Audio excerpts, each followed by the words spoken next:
Bribka AS, personel Satlantas Polres Samosir yang sehari-hari bertugas di bagian Samsat, ditemukan meninggal pada awal Februari lalu di Kecamatan Pangururan, Kabupaten Samosir. Dari hasil otopsi, Bribka AS dinyatakan tewas bunuh diri karena meminum cairan sianida yang ditemukan di dalam tubuhnya. Sebelum meninggal, Bribka AS sempat dilaporkan ke Polda Sumatera Utara karena diduga menggelapkan uang dari korbannya sebagai wajib pajak. Modusnya, para korban yang hendak mengurus surat-surat kendaraan ditipu dengan dibuat data palsu. Kejahatan ini sudah berlangsung selama 5 tahun dan diduga Bribka AS bersama komplotannya meraup keuntungan dari para korban senilai 2,5 miliar rupiah karena tidak disetorkan ke Dinas Pendapatan Daerah. Terbongkarnya kasus ini bermula setelah para korban curiga dan mendapat tagihan pajak yang tinggi, padahal sebelumnya telah dibayarkan kepada Bribka AS.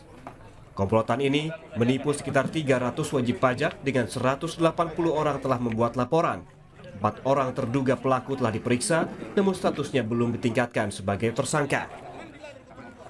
Melakukan penggelapan uang wajib pajak dan pemalsuan notis pajak (SKPD) di Samsat Pangururan adalah dengan cara menerima berkas dan uang pajak BBN 1 dari wajib pajak untuk pendaftaran kendaraan baru dari wajib pajak, kemudian mendaftarkan ke loket 1, ke loket 2 untuk dilakukan verifikasi pajak, dan menggunakan draft pajak dari hasil verifikasi yang belum dibayarkan ke loket 3 untuk mencatat STNK di loket 5, dan selanjutnya meminta kerja notis pajak yang kosong dari saudara ET yang mengisi data palsu. Kapolres Samosir menjelaskan bahwa dari telepon seluler Bribka AS didapati ada komunikasi dengan seorang terduga pelaku berinisial AC mengenai cara menipu wajib pajak. Selain tindak pidana penipuan dengan pemalsuan dokumen, polisi akan menerapkan tindak pidana pencucian uang terkait aliran uang dengan mencari aset dari pelaku nantinya yang dikaji bersama PPATK. Banyak korban-korban yang lain yang belum terdata, yang saya perkirakan bisa mencapai 300 atau 400 wajib pajak, baik dari masyarakat, anggota Polri, wartawan jurnalis, maupun rekan-rekan kami di Koramil yang sudah klarifikasi dengan kami.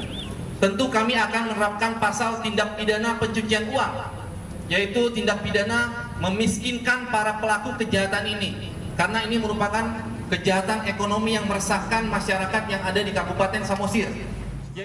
Meski demikian, keluarga ragu Bribka AS meninggal karena bunuh diri karena ditemukan luka memar di tubuhnya. Menurut kuasa hukum keluarga Bribka AS, almarhum justru bercerita kepada istrinya bahwa dirinya akan membongkar praktik penggelapan pajak di Samsat Samosir. Selain itu, istri Bribka AS juga mengaku mendapatkan intimidasi dari Kapolres Samosir dalam kasus kematian suaminya.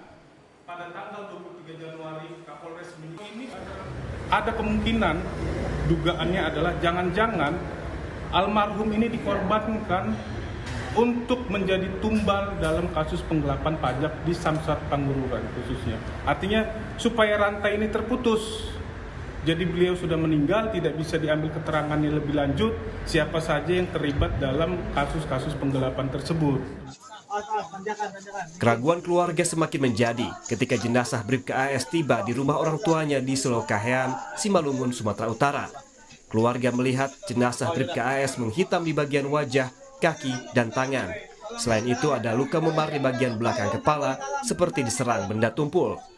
Bribka AS dimakamkan tidak secara kemiliteran di dekat rumah orang tuanya secara sederhana. Tim Liputan Kompas TV.